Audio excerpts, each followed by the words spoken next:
evening, everyone, and thank you for watching Conversations 101. I am your bald host, Brittany Cleveland. So today I have a guest, and she is a soon to be Chicago native.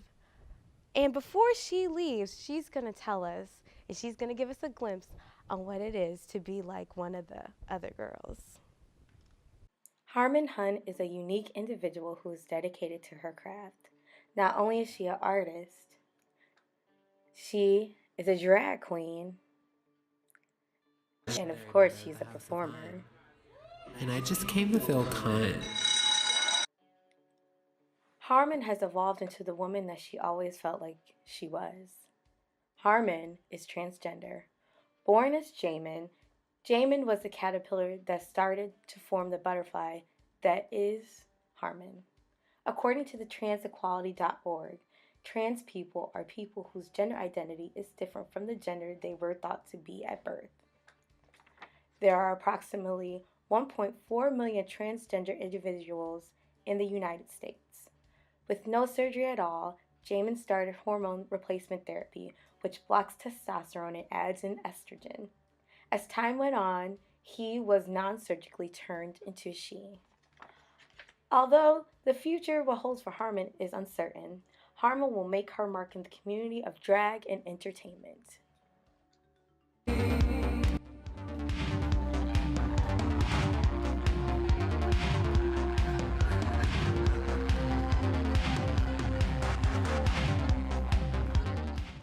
Our guest Harmen is here with us. So very nice to have you with us. So we just watched a clip of you just living in your truth and living your life. So can you please tell us what it's like to be transgender? Um, it's pretty weird. I will say that. It's not really what I expected, I guess, to like just be one of the girls, but it's different and it's like really confirming to me, I guess, in my life and like where I'm at in my life as a trans woman. It's pretty cool. So yeah. What has been some of your obstacles and accomplishments since transitioning? It's been weird as far as like family. It's been a struggle, I guess, dealing with people who knew you before you started transitioning and like are living your life now as a woman and all of those things. So it's been kind of weird and like a little off-putting for some people, but it's not like a complete bad situation. How like you have people who are kicked out and like killed, because yeah, you know, sometimes it ends up going that far. But for me personally, it's just been really a struggle with my family members. But a lot of people think that a lot of trans girls are sex workers and things like that, because you see a lot of trans people in like porn and like the sex industry and prostituting and things like that. So it's been a really weird situation, like trying to make friends and like talk to people and be a part of the real world. So a lot of people think that usually like I'm either a sex worker or something like that, and like that's totally not the case. Like, so that's a big misconception, really. Like it's like girls who just have normal jobs and like are in TV and are in like fashion and like teachers and things like that. So it's not all about sex. It's been hard to be employed so far because I know you do get booked around Cleveland and you've been to Chicago and other places too. But in the regular world where there is not drag involved, do you find it hard to find a well-paying job as your first job? A little. I've had little bumps in the road where I was like unemployed for like months time, but you know, having an art background and being able to do drag and things like that and traveling and be like a travel queen, I really don't find it super hard to get work, but as far as like in regular real life, it's been pretty weird, but it's not that bad.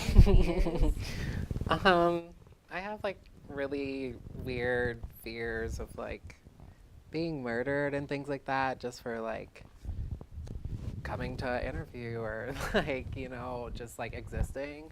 So that's like a really weird fear that I have. But other than that, like I don't really care about what people have to say about me when I enter the room or like, crazy things. Just like don't touch me. That's all I ask. So what's the best thing about transitioning?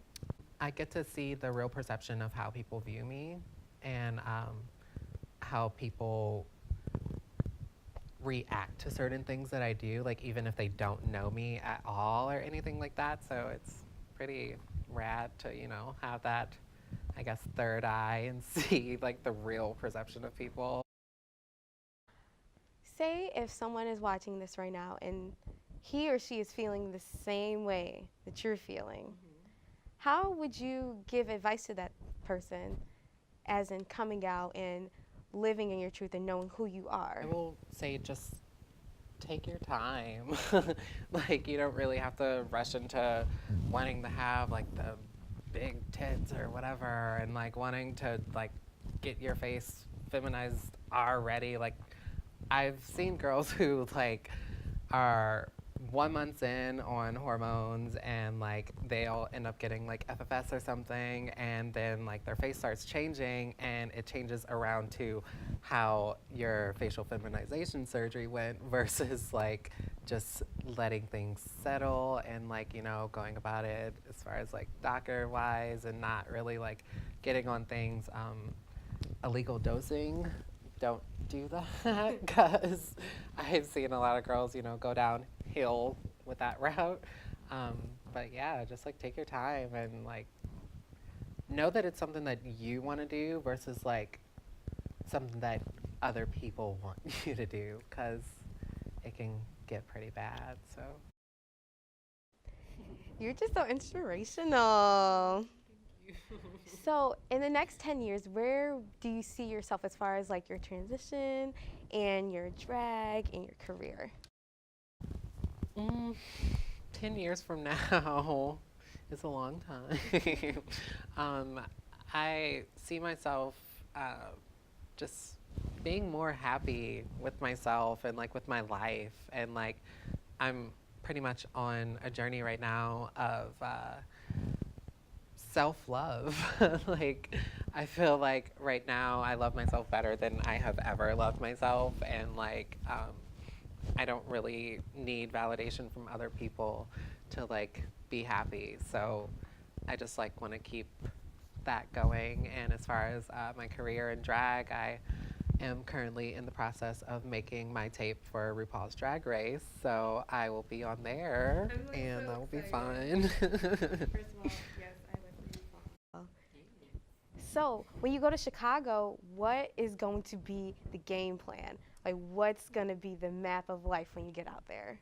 Right now I have a bunch of gigs set up. So I'll be at Neon Falls in March and that's a little like house party, like kind of like deep house instrumental music type of party. So I'll be doing that. I'll be going to a bunch of drag competitions and just like getting my face out there and pretty much like hitting the pavement hard and just being very visible in the art scene and, letting everybody know that I'm here and I'm ready to party, have a good time, make some money.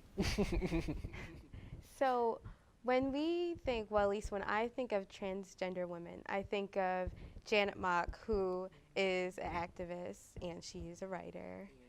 And also, there are plenty of trans people in the military serving for our country. There's plenty of trans people out here saving lives of other trans people and including other people too.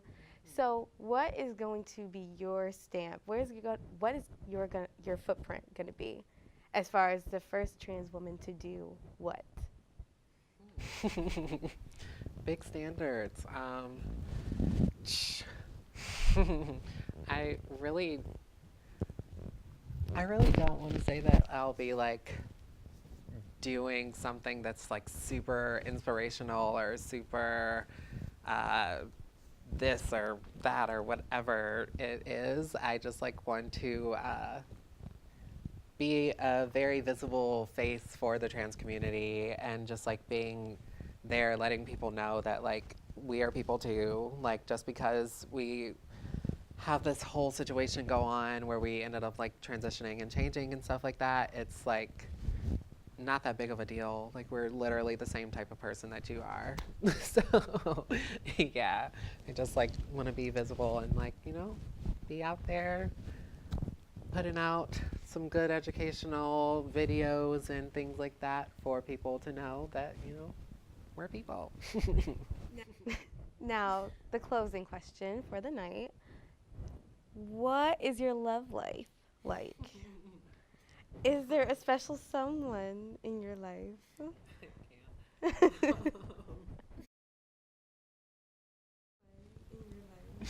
I can't. Um, Actually, there is not. I recently just had to break up with my boyfriend because I moved into Chicago and long distances are weird. So I was just like, whatever. Like, you do your thing, I'll do my thing. We can stay in touch. I'll be in the city sometimes and it'll just be like, whatever. But as far as being single, it's weird because people are, you know, usually looking at trans girls in porn and things like that. So everybody just thinks that like they can like grope me or like whatever. Yeah. So it's like weird, and I just don't rather not deal with it than focusing on me. So yeah, self love. Well, thank you so much for Thank you coming. for having me. We appreciate you and your journey, and we can't wait to see more. And thank you guys for watching Conversations One-on-One. And a closing message: live in your truth and feel so much better about yourself. Have a good night.